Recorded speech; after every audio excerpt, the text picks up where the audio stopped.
Hello and welcome to Africa Today. I am Esther Mokwariola.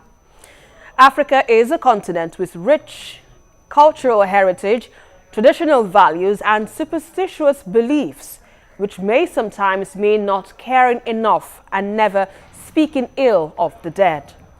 Perhaps one of the reasons why eulogies, accolades and commendations trailed the demise of Kofi Annan, renowned diplomat, Nobel Peace Prize recipient and first African to become the Secretary General of the United Nations. And so we ask, what are your thoughts on the lessons and legacies of Kofi Annan, who recently passed on at the age of 80? You can join the conversation and share your thoughts with us on Twitter at TVC News NG.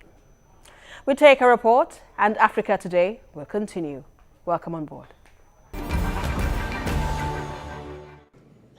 Yet, our work is far from complete. Indeed, it will never be. Ghanaian-born Kofi Annan, one of the world's most eminent top diplomats, two-term Secretary General of the United Nations, and a recipient of the Nobel Peace Prize, died in a hospital in the Swiss city of Bern. The Kofi Annan Foundation announced his peaceful death with immense sadness after a short undisclosed illness. He joined the United Nations in 1962 and rose to become its second African Secretary General from 1997 to 2006. Annan reformed the UN bureaucracy and worked to combat HIV, especially in Africa. He also launched the UN Global Compact, encouraging businesses to adopt sustainable and socially responsible policies. Once known as a diplomatic rock star, Kofi Annan exuded dignity, compassion and modesty, and in 2001 was a co-recipient with the United Nations of the Nobel Peace Prize. The global body says his death was an irreplaceable loss for human rights. In his time at the UN, Annan faced bad press. His opposition to the war in Iraq led to a sour relationship with the United States conservatives. There was also a UN oil for food scandal, which he listed as one of the worst moments, in addition to not being able to stop the bloodshed in Sudan's Darfur. Sadly, once again, the biggest challenge comes from Africa, from Darfur, where the continuous spectacle of men and women and children driven from their homes by murder, rape, and burning of their villages makes a mockery of our claim as an international community to shield people from the worst abuses. After he retired from the UN, Kofi Annan went to live in a Swiss village in the Geneva countryside with his wife.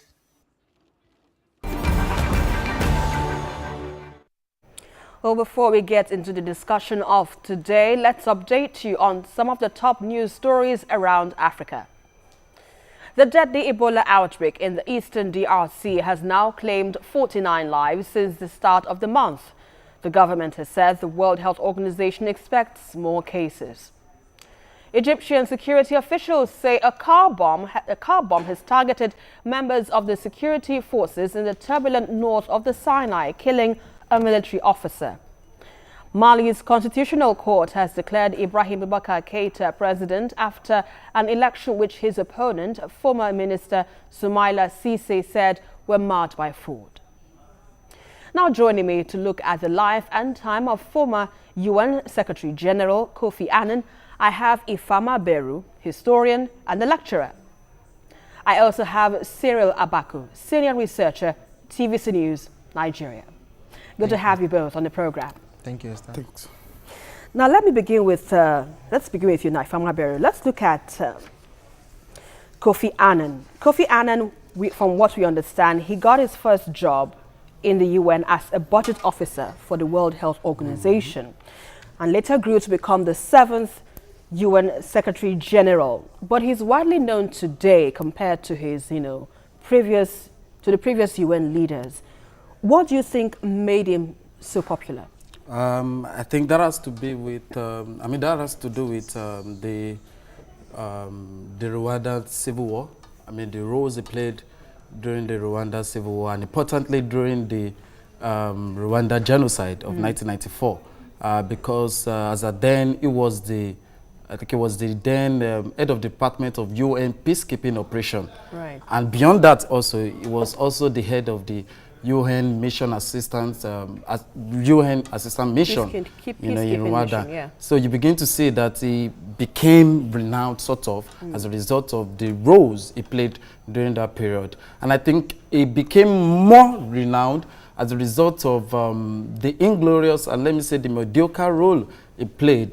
Because for some of us, we think that the genocide that occurred in Rwanda in 1994, the genocide that led to the death of over 800,000, people in Rwanda, could have been abated, if the UN, under the leadership of our man Kofi, Annan, had man up over, her own responsibility. But of course, the UN, as I then couldn't man up over our responsibility because it was headed by Kofi Annan. As I then, I'm not saying that Kofi Annan is synonymous to failure, but I'm saying that as at the point in time he rose to become the head of that department had within its enclave several imperialistic missions, several imperialistic intents and purposes. So it would have been impossible for a Kofi Annan to radically change, the idea of, the department as at then.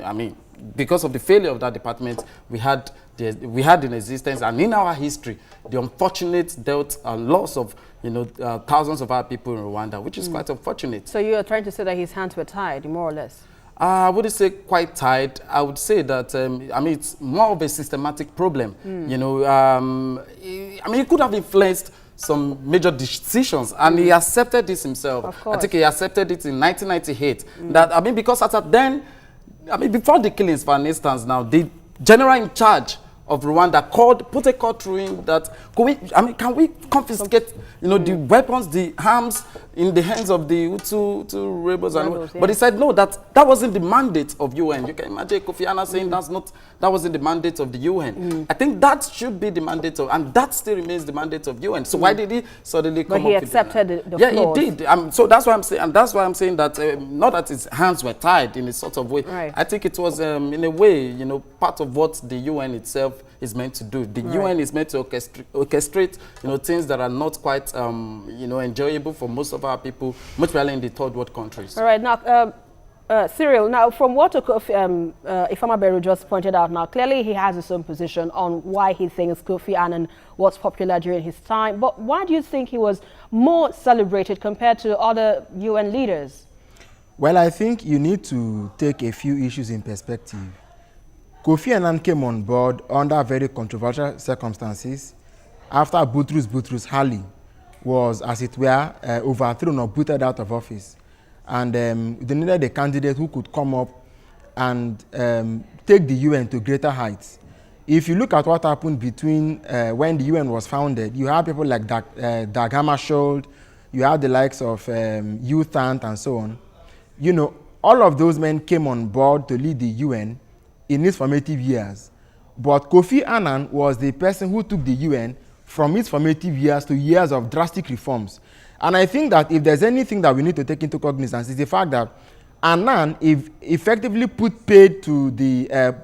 an end to the speculation that, look, Africans perhaps were not capable of global leadership. Kofi Annan put it to an end. Because, you see, he was a consensus builder. The vision, that reformed the UN internally and also give it a stronger voice in the world. For instance, you have things like the responsibility to protect, you have the Millennium Development Goals, you have the Global Fund for HIV. All of these are just a number of interventions that Kofi Annan, brought into play at the United Nations. So yes, he might have had his own shortcomings, not as UN Secretary General, but you see, the fact is that he was the first person as a UN staff to become Secretary General. And his commitment to peace and sincerity of intent saw to it that by 2001, which was just about 3 years into office, he and the UN jointly won the Nobel Prize for Peace. The Nobel Committee in Oslo has nothing to gain by giving it to someone who didn't merit, who didn't merit the award. So you can see that whether we want to admit it or not, people know, the UN knows that this was the leader who effectively took it from the 20th century into the millennium, into the new millennium. You remember when he proposed in September 2000, in 2000 that there needed to be a global Millennium Summit. It was the Millennium Summit that led to the Millennium Declaration. Those declarations became the Millennium Development Goals. Those goals today are now called Sustainable Development Goals. It was Annan's vision. So he was a visionary, he was a strong leader, and the fact that, look, in light of the popular opinion of or the popular presumption that nothing good can come out of Africa, this man killed many stones with one bird. Number one, he was the first African to man that position. It will interest you to know that it was Kofi Annan's political mastery, his master of the political process and of the diplomatic process that made sure that as SecGen, not only did he serve his first term, which was supposed to be Halley's second term, he served his own first term and served the second term, and then reached an agreement with the Asia Pacific Group that after he serves his second term, somebody from their own bloc will succeed him.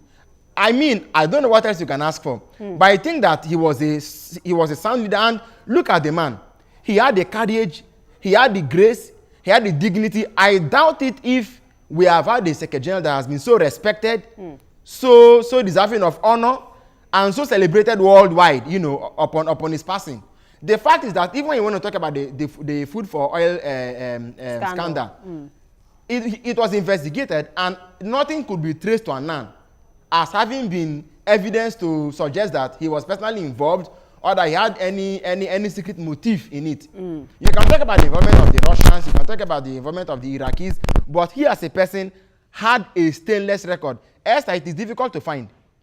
As a graduate of economics and then later on going to take up a degree in international law and joining the UN in the WHO and then growing through the ranks, he was the one that appointed even Antonio Guterres, who is now SecGen, to be head of the refugee agency.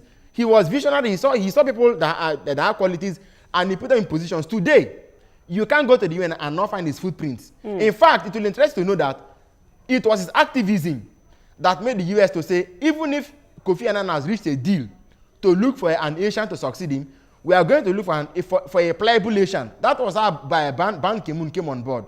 So I think that there is a lot going for him in terms of legacy, in terms of lessons to learn. Right. There is no way any future SecGen from Guterres, from Ban Ki-moon to Guterres and to those who are to come will not bring up any innovation that will not look like building upon Annan's legacy. Right, so I think that in terms of leadership, in terms of vision, Annan was outstanding and was excellent. Absolutely. We need to go on a very quick break. You're watching Africa Today, and we're looking at the lessons and legacies of Kofi Annan, who passed on at the age of 80. Stay with us for more after this break.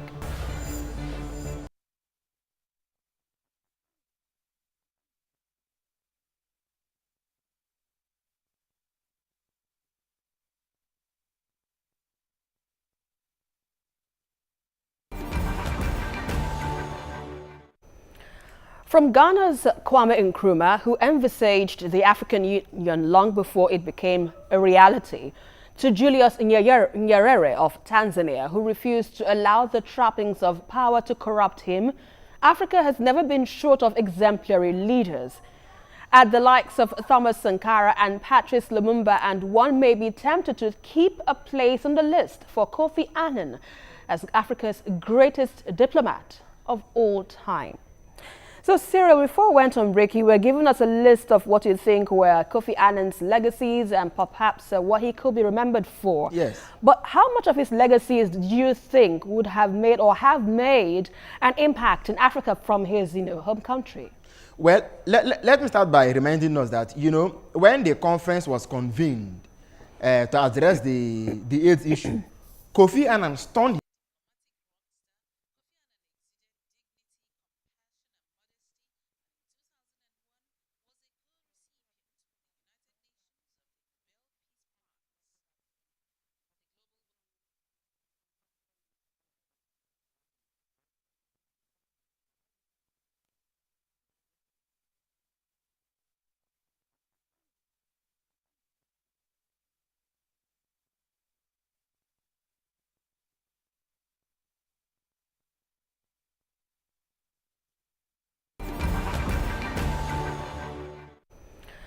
From Ghana's Kwame Nkrumah, who envisaged the African Union long before it became a reality, to Julius Nyerere of Tanzania, who refused to allow the trappings of power to corrupt him, Africa has never been short of exemplary leaders. At the likes of Thomas Sankara and Patrice Lumumba, and one may be tempted to keep a place on the list for Kofi Annan as Africa's greatest diplomat of all time. So, Cyril, before we went on break, you were giving us a list of what you think were Kofi Annan's legacies and perhaps what he could be remembered for. Yes. But how much of his legacies do you think would have made or have made an impact in Africa from his, home country?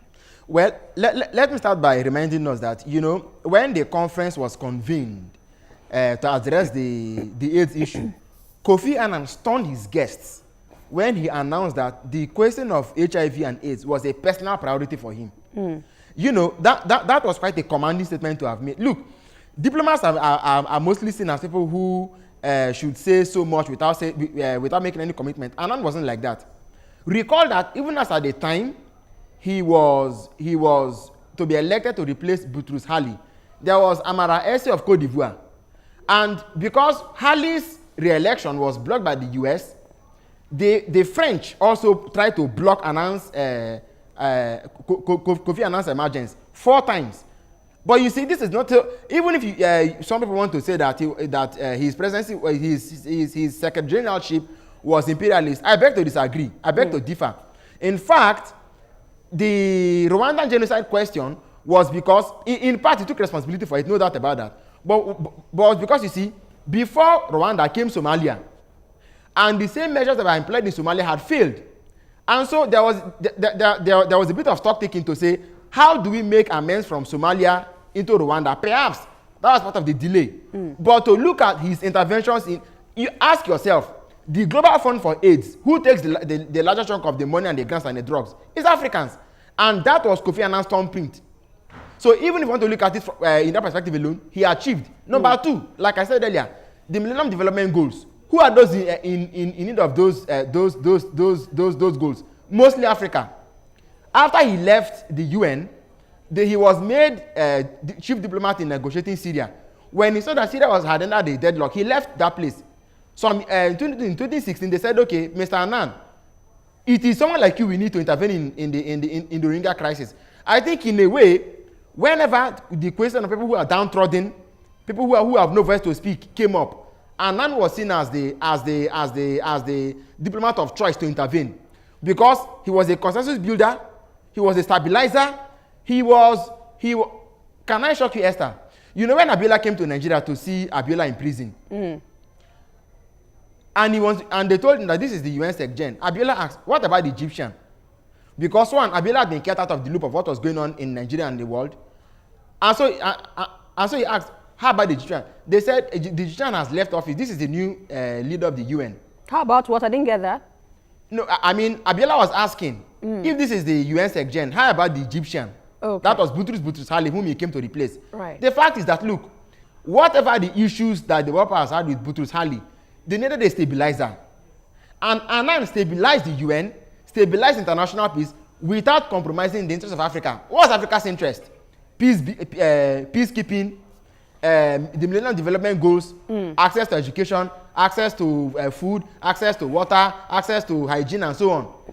Yes. The majority of the grants and the aids that flow from these organs of the UN come to Africa. Yeah, so I'm I think sure he had you have foresight. a lot to say about his legacies and what he's done for Africans, Cyril. But Ifama Beru, from what Cyril has just pointed out, clearly Kofi Annan was an exemplary leader. He was able to stand for Africa the best way he could, even though he had a dark past, which he acknowledged for the Rwandan genocide, where he was the UN chief, that's the UN peacekeeping director at the time before he became a UN Secretary General. But, despite these, the challenges that he had to face as a UN scribe, who do you think or represents or would replicate a character as a Kofi Annan? Because, we're talking about in future now. This is his past that he's done. Who would you say in present time Africa replicates that kind of character? that can be exemplary? Oh, you mean an African leader that can? Of course. I would say clearly none, you know. But, you know, this is not also to say that, I mean, Kofi Annan was anything, and I think we've agreed on that fact, was anything like a saint. So because I don't consider him to be anything like a saint, I also do not think that, I mean, I would want anybody to be like Kofi Annan in a way. Because, you see, my point still remains that whenever we have to discuss the achievement or the legacy of any person, not even the person of Kofi Annan now, I mean, any person whatsoever that had had power before, we should consider first, we should consider the living condition of people, you know, during his tenure. And I think that should be our yardstick. That should be our, you know, gauge.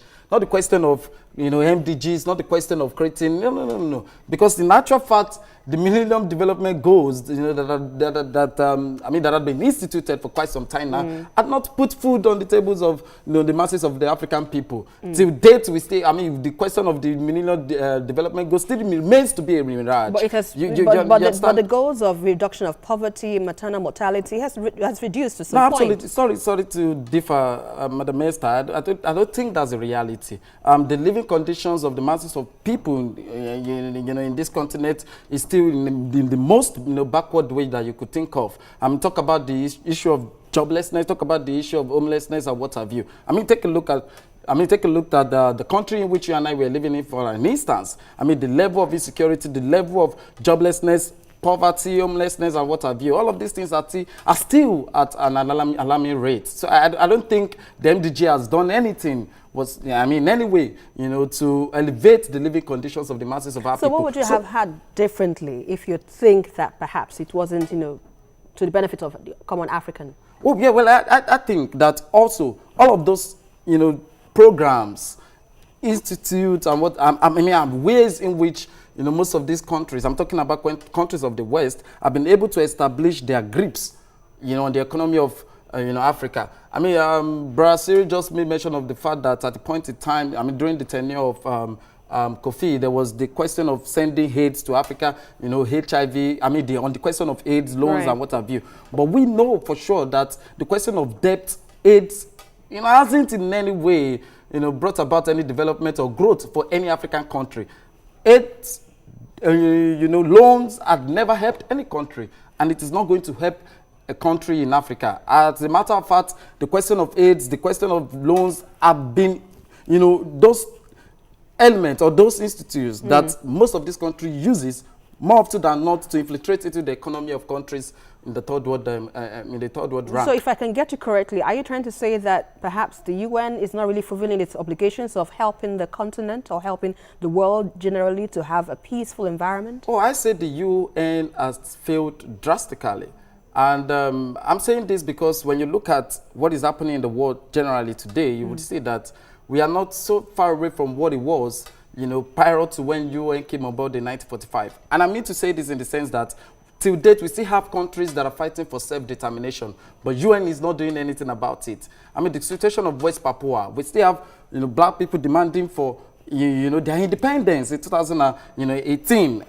Demanding for their independence from the Indonesian government, who of course had orchestrated several killings in that part of the world. But the UN is not, you know, leading that campaign because the UN wants you and I to know nothing about what is happening in that part of the world. I think the UN is a front for most countries, you know, for most countries in the West to establish to continue to dominate, to continue to establish the imperialistic, you know, have facts to back your claim? Oh, I do. Take a look at the situation. I've just made mention of the West Papua situation. Why is it that UN is not, you know, raising the campaign? Why is UN not, you know, suing the Indonesian government? But the UN cannot sue the Indonesian government because the US government wants, you know, Indonesia to continue to dominate that region that we know as West Papua. You can all Google this. The information is out there. Clearly because the UN, of course, you know, gets some benefit out of the imperial control of Indonesia. These are allegations, if you ask me. But Cyril, clearly, from what Ifeoma Berry just pointed out, what would you say is your position on this? My thinking is that, you know, if you look at the AU, for instance, Nigeria is a major donor. So we have a lot of say there. at the UN, how much does Africa as a whole, how much do we put in there? But you see, Annan didn't limit himself to the fact that because Africa was donating so little, therefore she shouldn't have a say. If he is able to, you see, this is our systems and institutions and mechanisms. If you have Millennium Development Goals that have become Sustainable Development Goals today, if you have the Global Fund for HIV, and indeed grants for assistance are coming to Africa, if we ourselves undo ourselves, it is secondary. But the fact that a man went there and stood up and spoke his mind and spoke for his people and rewrote the narrative that Africans cannot lead themselves or that Africans don't have quality leadership that can provide global direction, he changed all of that. Look, like I say, go to the UN. You will find that this was the man who redirected, as soon as he took over office, he began to write documents. I mean, he brought back the global report.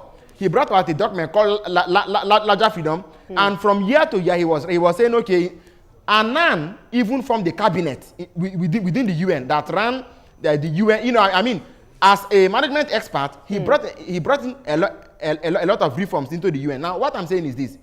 If somebody went there and began to send food home, and those at home began to take the food and eat it selfishly, do you blame him or do you blame the UN?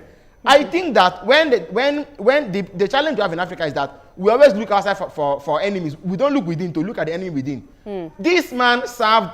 If Africa says that they have nothing to gain, I can assure you that other nations and other parts of the world know that this was a man who came in and look, the Asians are very proud of him.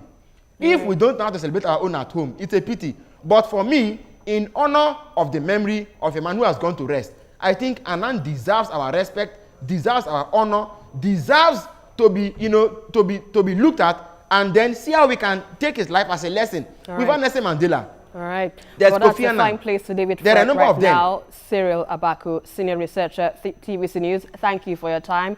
And Ifama Beru, historian and a lecturer, thank you for your thoughts on Africa Today. Thank you for having me.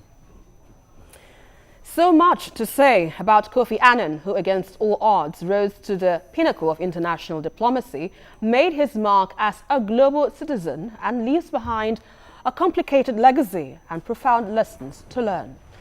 At a time when Africa and the world is faced with a new set of complicated challenges, society would always be in need of heroes, some of them finding their voice as advocates, activists, or just everyday people who want to make a difference.